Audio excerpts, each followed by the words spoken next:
The groom suddenly grabbed a plate full of food and threw it onto the floor. Sauce splattered dramatically on the carpet. My bad. My hand slipped. The groom looked down at me and laughed heartily, announcing to everyone, This buddy of mine sitting here is a janitor. He's used to handling dirty stuff. Let's leave it to him. Please, janitor. When I refused, the bride stood in front of me. My husband called you social trash. Don't you dare defy the elite. Then, my wife appeared and tapped the bride on the shoulder from behind. With a beaming smile, she said, I'll have my dad fire your husband. Right after the newlyweds were hit with this shocking truth, they collapsed to their knees. My name is Kevin, 26 years old. During my sophomore year in college, my parents died in an accident. Engulfed in sorrow, I dropped out of college and was despairing in life. But with someone's support, I managed to recover and now work in cleaning. At 25, I met and married Sarah, who was a megabank employee and a fellow graduate from a top university. She was a corporate sales representative at the branch, light on her feet and detailed in her work, earning her a reputation for steady sales performance and whispers of a future executive role. My dream is to work in the heart of the American economy. I always felt insecure during our dating days, wondering if I, with my mismatched educational and professional background, could truly make her happy. However, Sarah laughed it off, saying it didn't matter. I still remember the day she tearfully accepted my proposal as if it were yesterday. She had her challenges too. How is it? Sarah asked as she stared at me from across the table while I ate. Returning home early from work, for the first time in a while, she had earnestly prepared dinner, a cream pasta, following a recipe video. Honestly, it wasn't great. The noodles were overcooked, the sauce bland, and the broccoli pieces were tough. But I was happy with her effort, regardless of the taste. Yeah, it's delicious. I ate heartily, trying not to let on. But Sarah, with a disappointed look, propped her cheek with her hand. Kevin, your nose swells when you lie. I instinctively covered my nose. Why? I followed the recipe exactly. Seeing her downcast, I couldn't help but laugh. That's terrible. Laughing at me. Sarah pouted and glared at me. Sorry, it's just, you're so competent at work, yet cooking seems to be your only flaw. Upon hearing this, she crossed her arms and analyzed herself with a stern look. See, my parents are divorced, right? I was taken by my mom, but she was too busy with work to cook much. So it was mostly takeout or dining out. I guess I just never got interested in cooking. So, it's all my dad's fault. I looked at my pouting wife and finally asked something I had been curious about. Do you see your father? Once when I started my job, and just a few phone calls a year. It's better to see him when you can. You never know when you won't get the chance again. I was reminded of my deceased parents. Kevin. Sarah placed her hand over mine on the table and said, I'll think about it. That day, I was cleaning the exterior of an office building. It had been a while since I teamed up with a 45-year-old cleaner named James. James is a veteran janitor with a first-class building cleaning technician certificate. He was the person the boss trusted the most. The day's work involved high-altitude tasks performed by lowering ropes from the rooftop. Since the work is done while sitting on a swing-like seat, It's referred to as swing stage work.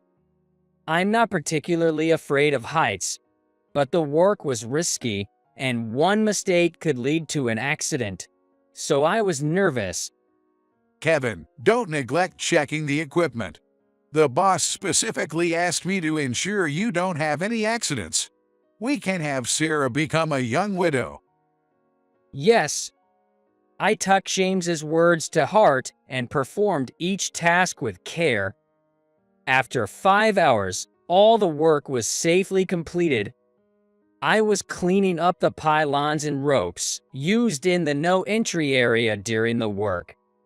Suddenly, my name was called. Kevin. I turned around in surprise, and there was Bob, who was in the same seminar group in college. Bob. I removed my helmet in shock. Bob looked me up and down, scrutinizing me from head to toe, and sneered as he said, Seriously? You dropped out of college and became a janitor. That's wild. Bob has always been this way. He judges people based on their appearance, occupation, and income. He decides how to associate with them based on what benefits him. It's no surprise, but he's still an unlikable guy. What are you doing these days? I asked him while bundling the ropes tiredly. Me?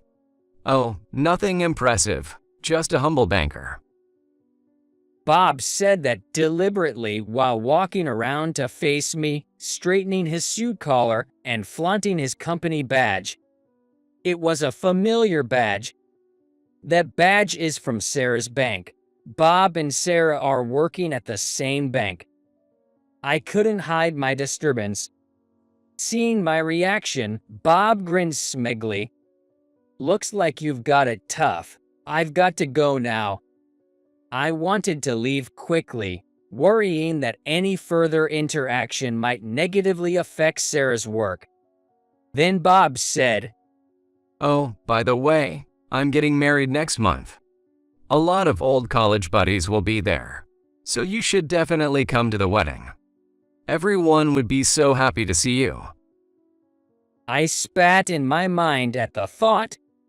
There's no way I'd go out of my way to attend your wedding reception. But I decided to keep it cool, especially since he's Sarah's coworker. It's better to play it safe, not knowing the nature of Bob and Sarah's relationship. That's congratulations. I'd love to attend and celebrate, but unfortunately. Glancing over, I saw Bob smirking at me. He must think I'd be too ashamed of my own background to attend an elite wedding and was trying to make me come up with an excuse for not attending. He probably planned to use this as fodder to mock me while drinking with the others. Fine, if that's how it is, I'll proudly show up. I've got nothing in my life to be ashamed of. I had lost my composure. With a broad smile, I said, Oh, I'd be delighted to attend. Then Bob looked at me with a surprised expression, his eyes lighting up as if he had seen something unexpected. His eyes were like those of a hyena that had spotted its prey. With the corners of his mouth lifted, a sly smile appeared on his face. Perhaps he had concocted a plan to make me the butt of the joke in front of the elite crowd attending the reception. Great, I'll send the invitation. Bob said that as he left the scene. As I watched his back, I already regretted my decision. Later, the wedding invitation from Bob arrived. No way. Kevin, you know Bob.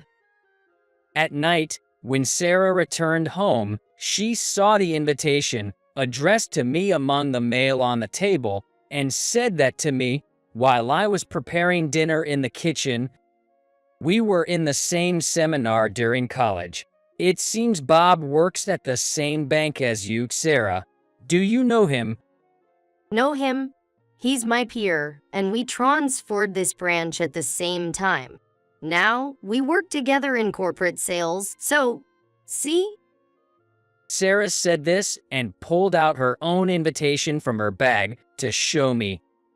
Are we both attending the same wedding?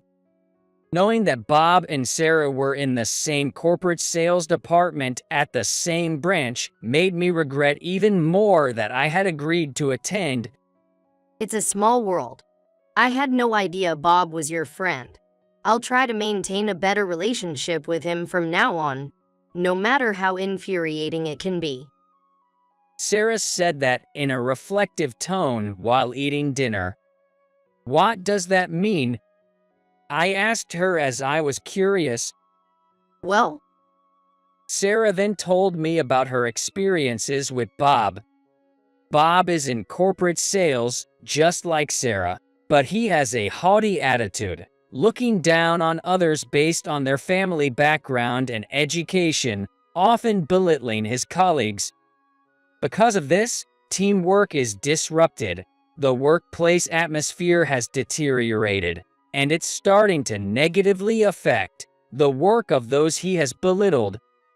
Although Sarah, with her top sales performance and prestigious university degree, was never looked down upon by him, she had been openly accused by Bob of using her femininity as a weapon. Moreover, he was reportedly making aggressive loans to meet his quotas, and once, when she subtly warned him, he shouted, "Don't talk back to me, woman." I'm sorry to say this about your friend, but he's the worst. That's why I decided to stay away from him. He's not my friend. I said that as I sharply put down my fork. I was simply unable to hide my anger. What? I thought you were close, since you're invited to his wedding. It's okay. He's been rotten since college. You don't have to deal with him anymore. Sorry for making you feel bad. I said that as if to throw it out. Why are you apologizing, Kevin? Sarah looked at me, laughing and seemingly surprised. I usually don't show negative emotions in front of Sarah, so she seemed a bit shocked. Yeah, well, I tried to cover it with a smile, but my agitation was evident. I couldn't stand Bob's flippant remarks, mocking Sarah as just a woman, without knowing how she comes home exhausted, like a worn-out rag, from working late every day. Sarah is not someone who would use her femininity as a weapon. Her sincerity and straightforwardness in everything she does are what I know best about her. I met Sarah 3 years ago, while cleaning the floors of a large building housing several major companies. We have a contract for daily cleaning and a monthly thorough cleaning. That day was for washing the floors in common areas like lobbies and hallways. As it was a weekday, we had to partition the lobby with tape to keep half of it accessible and use specialized machinery for the cleaning. The work progressed smoothly, and the dirty floors quickly regained their shine. I love these moments of looking back at the cleaned areas. Just a little more, let's keep it up, I muttered as I re-energized myself. Then, a young male office worker from some company passed by, returning from outside. As he walked by, he casually threw a trash bag onto the floor, now slick with detergent, and said, "Take care of this too." I picked it up and looked inside. In the trash bag, there were leftovers from a convenience store meal and empty coffee cans, perhaps eaten at some park during rounds outside. "Hey, wait a minute." I called out to the young man's back, but he kept walking without turning around. I was angry but held back, worrying that causing trouble might risk our cleaning contract with the building. Then, I saw a woman snatch the trash bag from my hand and run after the man. Please wait.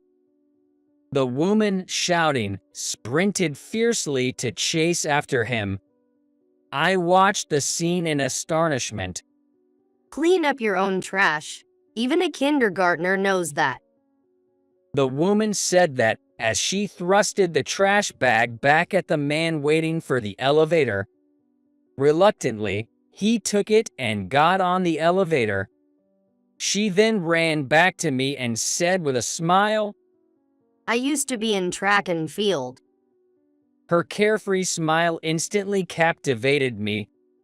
It was love at first sight, and amidst my fumbling, we exchanged contact information.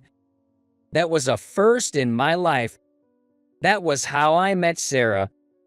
She's a woman full of justice, who sees things straight. My wife is not someone to be trifled with by a scumbag like Bob. I was constantly worried about Sarah having to endure any more unpleasantness from him. Should I cancel my attendance to Bob's wedding even now? No, canceling at this point might cause trouble. Bob doesn't know we're married, so it might be better to pretend to be strangers at the wedding venue. We got married while you were at the previous branch, so his colleagues wouldn't know me. I said that to Sarah. I didn't want to cause her any more worry, especially since she was already going through a tough time. Why? Why hide something like that? Sarah looked puzzled. It's no wonder she didn't understand the situation. To avoid any trouble. Okay. Seeing my serious face, Sarah reluctantly agreed. On the wedding day, the reception was at a top hotel in New York with 500 guests, a grand affair.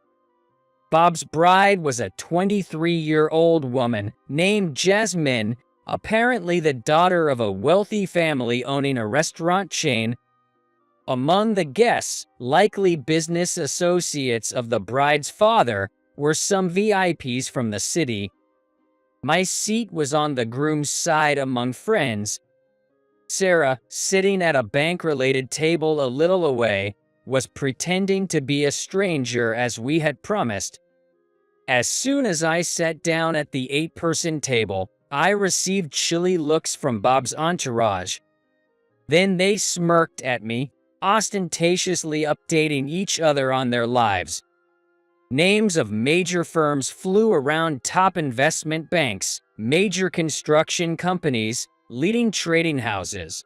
Amidst them, a man named Mike, seated next to me, spoke up. It's been a while, Kevin.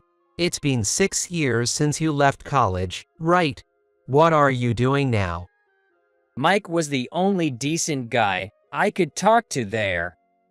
Rumor had it, he started a business in college and was then the CEO of an IT company. Mike, it's been a while. I'm in cleaning. Mike, give it a rest. Before I could finish, another guy interrupted. Don't you feel sorry for him, a dropout who's working as a janitor, a real-life underachiever, sneaking around among the elite? Just leave him be. Then, the others smirked and sneered within my hearing. Bold of you to show up, and a disgrace to our college. Mike looked at me, troubled, but I gestured. It's okay. The bride and groom entered, and the reception began, yet the snide comments toward me continued. I was prepared, being Bob's friend, but couldn't understand why my job was such a point of ridicule. Mike, whispering, "Don't mind them," and smiling was my only solace. This continued until the candle service, when the newlyweds came to our table. Kevin, thanks for coming today. I'm glad you made it. Bob said that as he looked down at me with a smirk. Congratulations. I greeted the bride as well. Jasmine, the bride, was young and seemingly beautiful, but her appearance seemed masked by makeup. What bothered me more was her unintelligent way of speaking. My arm's tired, Kevin. You do it. She said that while puffing her cheeks like a child. Her blush was so heavy, she looked like she had mumps. Come on, Jasmine. Just a bit more to go. Let's keep it up. Bob soothed her in a cajoling tone. The others at the table exchanged looks and chuckled. I too had to suppress a laugh while watching this. Suddenly, Bob turned to me with a devilish, pale face. Kevin, you just laughed, didn't you? No, not really. I wondered if my inner laughter had inadvertently shown. Then Bob suddenly grabbed a plate with half-eaten food from in front of him and threw it to the floor. Hey, no. Jasmine screamed, almost like a whale. Sauce splashed dramatically on the expensive carpet. My bad. My hand slipped. Bob laughed, looking down at me. People from nearby tables turned to see what was happening. A female staff member rushed over to clean up, but Bob stopped her. No worries, no worries. My friend sitting here is a janitor, used to cleaning up buildings and such. He's accustomed to handling dirty stuff, so let him do it. Please, janitor. But to ask a guest to do such a thing. She began, but Jasmine interrupted. Just do what Bob says. And she dismissed the staff. I was beyond angry, just dumbfounded. Jasmine was looking at me with a sneer, just like Bob. Birds of a feather, hug. You two are perfect for each other. I muttered to myself with a laugh. What? Bob advanced towards me with a changed facial expression. Ignoring him, I stood up and instructed the staff lady. For now, as a quick fix, wring out a cloth in lukewarm water, soak it with dish soap, and dab it to transfer the stain. You should get it professionally cleaned as soon as possible. Then, I glared at Bob. I'm a professional cleaner. If you want it cleaned, come to my office and make an official request. I was about to walk away, throwing a napkin onto the chair. Then, Jasmine blocked my path. Bob called you societal trash. Don't defy the elite. I looked at her closely, thinking how different she was from Sarah, even though both are women. Then I noticed Sarah standing behind the bride. Sarah. Surprised, I saw Sarah tap the bride's shoulder and say with a big smile, I'll have my dad fire your husband. Jasmine brushed off her hand. What? What are you talking about? That's impossible. Who are you? Hey, what's up, you drunk? Save the sleep talk for when you're asleep. Outsiders should stay out of it. Bob tried to push Sarah away. I quickly brushed his hand aside and stood protectively in front of Sarah. Then Tom, the bank's branch manager, appeared, laughing. The atmosphere in the room instantly became tense. You've got a strong sense of justice, just like your father, Sarah. Tom, I apologize for the unsightly scene. Tom, observing Sarah's apologetic demeanor, continued to speak. I know you're busy, but try to give your dad a call sometimes. He seemed lonely when I saw him at the headquarters recently. Yes. Sarah looked down, embarrassed. Tom, thank you for coming today. Bob hastily tried to step forward, pushing me aside, but Tom ignored him and spoke to me. Kevin, it's been a while. How's President Ellie doing? What? Bob stared at me, dumbfounded. Tom, sorry for the late greetings. My aunt is as lively as ever, working hard every day.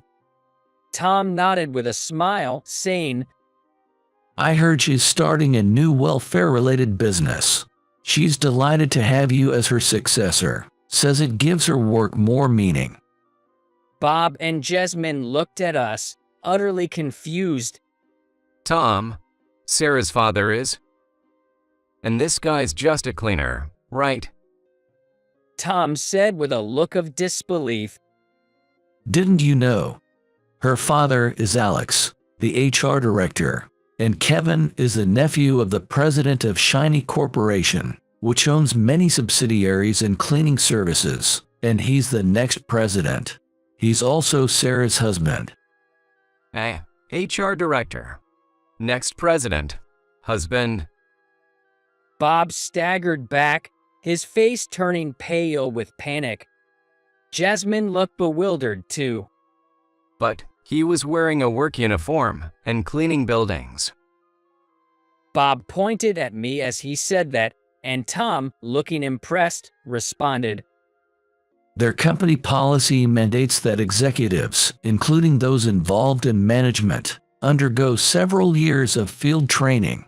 Understanding the hardships of the front line is crucial for running a company. It's truly an admirable firm. Turning to Bob, he continued, Shiny is a major client of our branch. If this incident leads to a transaction halt, you'll definitely be out on your rear. And if you've soured relations with the HR director too, well, there's no saving you. But hey, wherever you go, do your best with your lovely wife. I must be going. There's more to attend to. Tom left with a laugh. Tom, that's impossible. Bob and Jasmine nervously looked back at us. Sarah, Kevin, Bob looked at us alternately, his face twisted into an unsettling smile. Bob, sorry, but we need to leave now. As the next president, I must discuss changing our main bank with the president. When I said that, Sarah also continued, And I need to call my father urgently. Bob clung to us. Please, Sarah. Kevin, aren't we friends? Friends, that's laughable. I brushed off Bob's hand, saying, You're finished. Bob crumbled to his knees, hanging his head in defeat. Sarah and I left the scene together. Behind us, as we opened the door to leave, Jasmine's screams echoed. Wait, are you getting fired?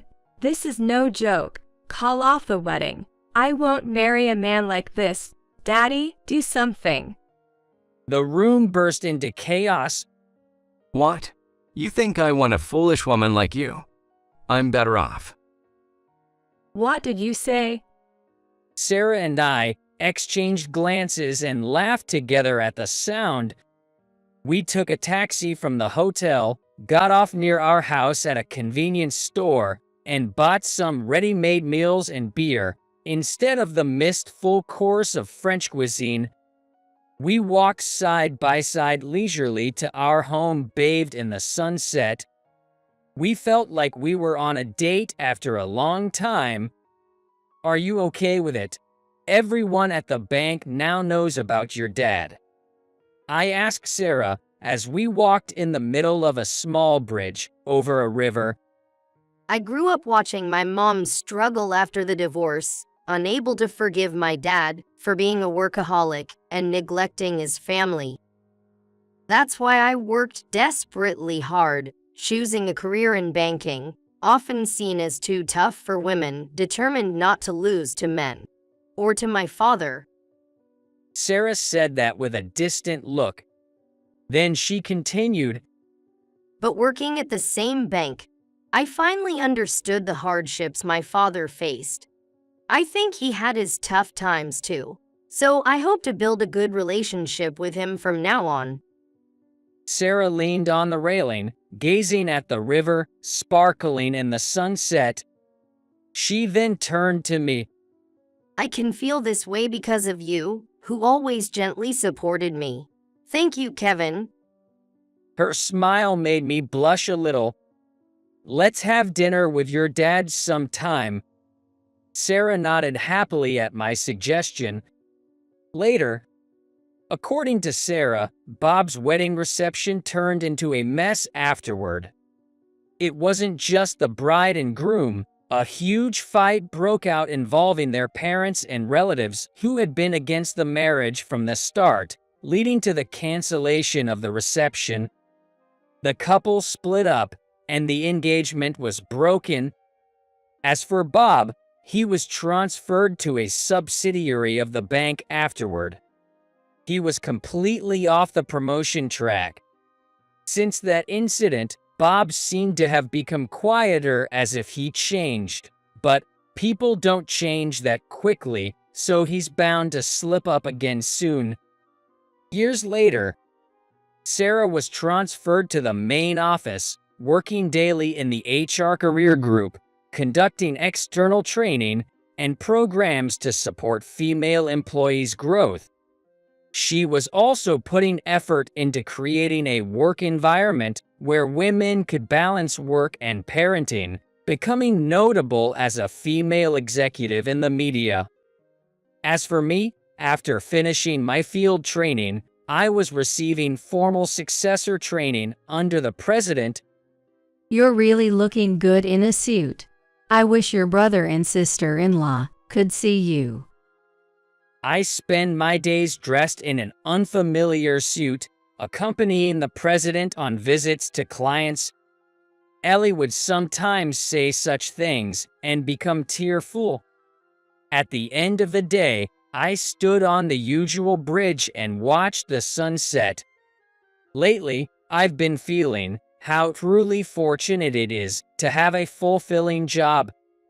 I wish I could tell my younger self, who suddenly lost his parents, dropped out of college, and was despairing, about the happiness that was yet to come. Kevin?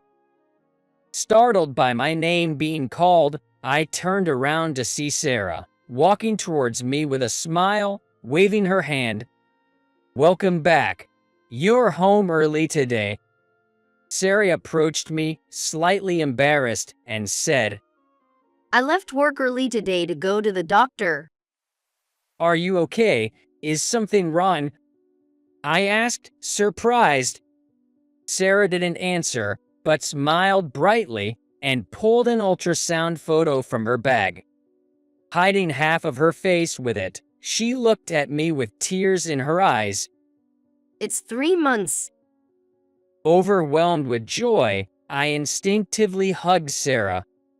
We're going to be parents. She said that with tears in her voice. Oh, I wish I could tell my younger self that I am incredibly happy now.